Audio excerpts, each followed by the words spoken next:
Right then, people, we're back inside the building. Welcome back to Trickstar Radio. Just gone 32 minutes past 9 here, and we are moving into the interview section of the show. I've been looking forward to doing this one for a hot minute, I cannot lie. Man like Bukez Finezt is in the building. How are you doing, sir? Good morning, ladies and gentlemen. I'm doing good. I can't complain. Slept well, woke up well, boom, and now I'm here. Amazing, man. Well, it's an absolute pleasure to have you on the show. Obviously, we've known each other for a fair while. I think we met each other years and years ago, to be honest with you. Yeah, definitely. We started messaging, and then we catched up, I think, on a few shows. Yeah, I think it was. There was a show down in Brighton, I think it was, that you played a couple of years ago that I was lucky enough to end up on the support for, and we had a little bit of a chat. Yeah, but yeah, it's just wicked to get you on the show, man. Obviously, I feel this is one that's been a bit of a long time coming. Yeah. Definitely. So finally made it. Awesome, man. Well, obviously, with yourself, you're now in somewhat of a position where you are one of the more, without a shadow of a doubt, one of the more established names within kind of dubstep music as a whole, 140 BPM based music, and just electronic music in general. How have the last few years been for you? Because obviously, we've seen electronic music going literally everywhere in that time period. So for me, the first thing which started off a new section of my career, I would say, was the whole US thing. Okay. I really enjoyed playing in the States, but then also it's different for my music, because I realized in the first half a year, I focused more on producing music for the people instead of just being me. But yeah, over the years, I just focused on really production, getting my sound better. In 2017, I moved to Berlin, got new speakers and a new setup, so also my sound changed. But yeah, so many influences still from good new producers.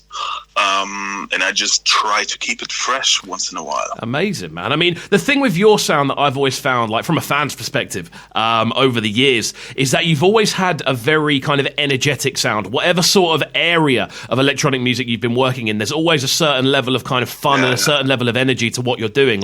Why do you think that is? I started playing out and producing jungle and drum and bass before dubstep.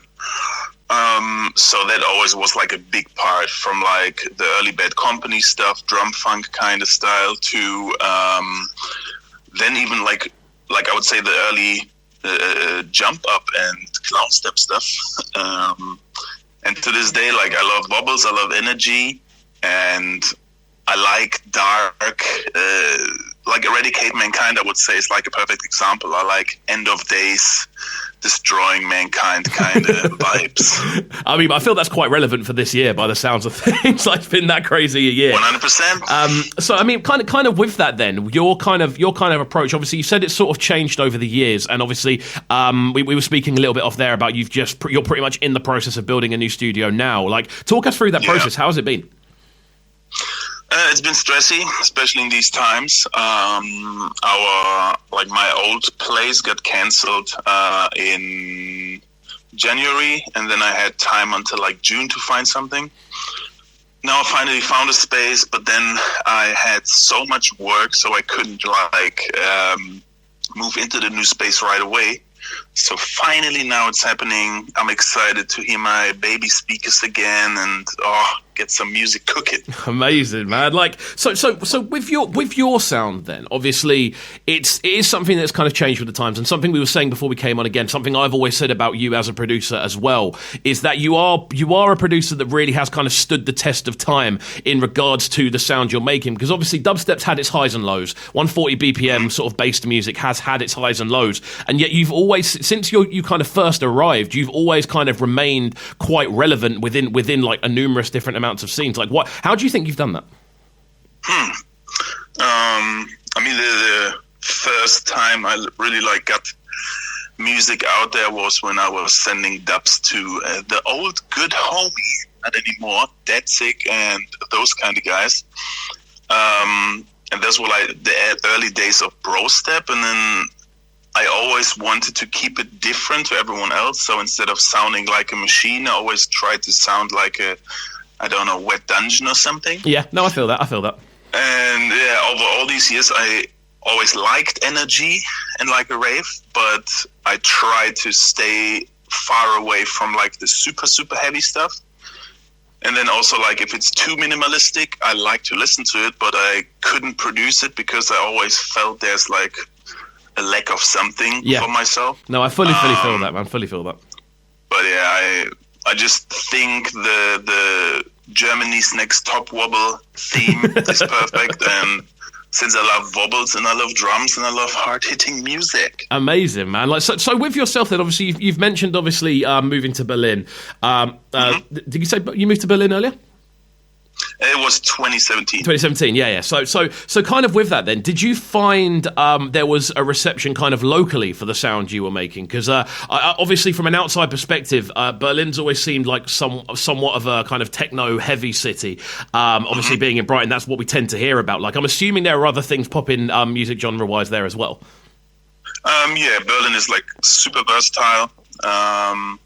Of course, the techno thing is like everywhere, and it's crazy. But it's when I came here, I didn't focus on like the scene. I didn't come to Berlin to like make bass music here. It just was like an opportunity to like build a studio, start a new chapter with like other projects. But in Berlin itself, there is a scene. It's I'm not sure if I would call it small, but it's a good amount of heads who likes to support the right parties. There are deep medi shows once in a while.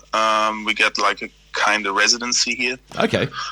And I mean, there are enough people, but the problem is just, I guess, the word dubstep, which like, makes some people afraid. No, I fully feel that. I feel there was a period in time where people's perception of what it meant, and obviously the sort of sound it represented definitely shifted towards, the average person here, I'd say, as kind of their mentality may have shifted towards a much more kind of EDM sort of approach to essentially halftime 140 BPM sounds. And I feel at the moment we're in somewhat of a resurgence to an extent.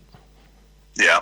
I mean, it feels like now, because people are using the word less, that like, I mean, there's so many producers who don't even get heard because people think they make music they wouldn't like. And it's the same with me. Like, I have people who approach me and kind of talk to me as this dubstep guy, but then they find out, oh, I kind of like your music. Is this all dubstep? And it's just, I always try to keep the dubstep flag up high and explain to the world what it's all about and like how versatile the music is. Definitely, man. And I think that's a good kind of way for us to move into obviously what we're primarily here to talk about today. I always like to get a bit of background and info on people just to kind of build it up. But obviously we are here today primarily to talk about this brand new EP, which has recently dropped on Chestplate. And obviously we're going to be diving into that as we go forward. We opened up today with a track that went by the name of The Machine. Now, talk to me about that one. How did it originally come together? I was watching Mr. Hans Zimmer's masterclass, and there was this one section where he said exactly what I sampled. And I had this bass line in my head even before I heard the vocal. And then I kind of glued it together, and it worked out. And the support of the track has been amazing. People love it, so I'm excited. Amazing, man. Amazing. Well, what we're going to do next is obviously jump into the next track off that selection. This one goes by the name of Jittery Jerks, which is a very... I feel that's a very kind of classic-sounding stepper's name. Yeah, I would say so. Definitely. So again, talk to me about this tune. How did it come together, and what can we expect as we take it in? So I was in the studio in Minneapolis from my homies Turnian Sound, and we had Rezo over because we were supposed to play like a show together. And I was just talking to him about how just forward, straight, kind of stabby bass lines are a thing I really like at the moment. And then I came up with this track, and the first idea was quite raw. And then I came back to Berlin and finished up this new version, which like has the bass drop on the one and a few other changes. But yeah, it made me super excited. And after I finished the first pre-master, I sent it straight to Distance, and he liked it. So perfect. Amazing, man. Well, we're going to get into this one now then. It's just gone 18 minutes to 10 here on Trickstar Radio. We're live inside the building. Man like Bukez Finezt is on the line, so keep it locked, people, and don't go anywhere. It's breakfast.